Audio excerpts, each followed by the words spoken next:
Salam, senang bisa berjumpa dengan Bapak Ibu di hari ini. Hari ini kita akan merenungkan firman Tuhan. Mari kita membuka Alkitab kita. Lukas pasal 6 ayat 37 sampai 42. Namun kita membaca ayat 41 sampai 42. Demikianlah firman Tuhan. Mengapakah engkau melihat selumbar di dalam mata saudaramu, sedangkan balok di dalam matamu sendiri tidak engkau ketahui? Bagaimanakah engkau dapat berkata kepada saudaramu, Saudara, biarlah aku mengeluarkan selumbar yang ada di dalam matamu, padahal balok yang di dalam matamu tidak engkau lihat? Hai orang munafik, keluarkanlah dahulu balok dari matamu, maka engkau melihat dengan jelas untuk mengeluarkan selumbar itu dari mata saudaramu. Demikianlah firman Tuhan. Nah, Bapak Ibu Saudara yang diberkati oleh Tuhan, langsung saja tema kita di hari ini ialah tindakan yang tepat sasaran. Bapak Ibu yang diberkati oleh Tuhan, kata sasaran ini menunjuk kepada sesuatu yang mencapai tujuan. Tentu Bapak Ibu Saudara yang diberkati oleh Tuhan, hari ini kita mau mempunyai hidup yang tepat, memiliki tujuan sasaran yang terarah.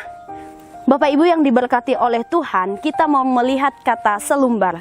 Sedangkan kata selumbar ini berbicara lebih kepada pecahan atau kaca. Nah, Bapak Ibu, ketika kaca itu pecah, maka dia akan berantakan kemana-mana. Nah, Bapak Ibu yang diberkati oleh Tuhan, hari ini kita mau melihat tujuan yang tepat sebagai orang percaya. Yang pertama, seperti apakah tindakan yang tepat sasaran sebagai orang percaya yang diberkati oleh Tuhan? Yang pertama, kita dapat mengoreksi diri sendiri. Dapat kita melihat di ayat yang ke-41. Demikian firman Tuhan. Mengapakah engkau melihat selumbar di dalam mata saudaramu, sedangkan balok di dalam matamu sendiri tidak engkau ketahui? Dalam teks ini berbicara tentang diri kita sendiri. Fokus kita ini adalah ke kita, bukan ke orang lain. Sebagai orang percaya, sebagai orang yang diberkati oleh Tuhan, tentu kita tahu tujuan kita. Ketika kita ingin menjadi berkat bagi orang lain, maka kita harus koreksi diri kita sendiri. Ketika kita ingin menjadi berkat bagi saudara-saudara kita, bagi teman, sahabat, dan rekan kita, kita harus terlebih dahulu mengoreksi diri kita sendiri. Dan yang kedua, seperti apakah tindakan yang tepat sasaran? Yang kedua itu tidak menjadi munafik. Kita dapat melihat di ayat yang ke-42, sangat jelas dikatakan bahwa demikianlah firman Tuhan. Bagaimanakah engkau dapat berkata kepada saudaramu, Saudara, biarlah aku mengeluarkan selumbar yang ada di dalam matamu, padahal balok yang di dalam matamu tidak engkau lihat?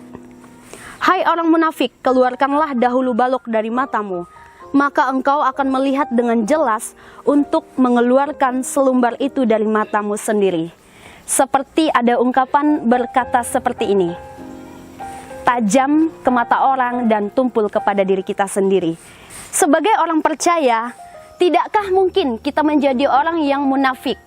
Kita ini hamba Tuhan, orang yang mengasihi Tuhan, orang yang melayani Tuhan.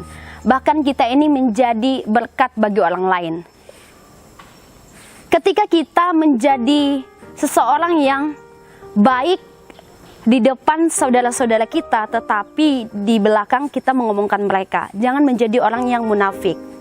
Tetapi hal ini berbicara tentang kasih yang sesungguhnya. Dalam teks ini lebih mengasihi. Ini berbicara tentang kasih yang kekal. Kasih yang tulus kepada semua orang, bukan hanya kepada saudara-saudara kita, orang yang kita kenal, tetapi kepada semua orang. Dan fokus kita di hari ini ialah berbicara kepada koreksilah diri kita sendiri. Dan jangan menjadi munafik. Bapak Ibu yang diberkati oleh Tuhan, yang menjadi kesimpulan kita pada hari ini ialah, marilah kita sebagai orang percaya mempunyai tujuan, mempunyai hidup yang memuliakan Tuhan, mempunyai tujuan yang tepat sasaran, ialah tetaplah memuliakan Tuhan dalam kehidupan kita. Sebagai orang yang mengasihi Tuhan, sebagai orang yang percaya, milikilah standar hidup yang kekal. Itu artinya kasih yang memuliakan Tuhan. Dalam kasih itu, kita lebih, ketika saya ingin mengasihi Bapak Ibu Saudara, terlebih dahulu saya harus mengasihi diri saya sendiri. baru saya mempraktekkan kepada orang lain. Karena Allah kita adalah Allah kasih. Dan yang kedua, tidak menjadi munafik. Saya baik kepada orang yang hanya baik kepada saya, tetapi orang yang membenci saya tidak mengasihi mereka. Itu tidak demikian Bapak Ibu.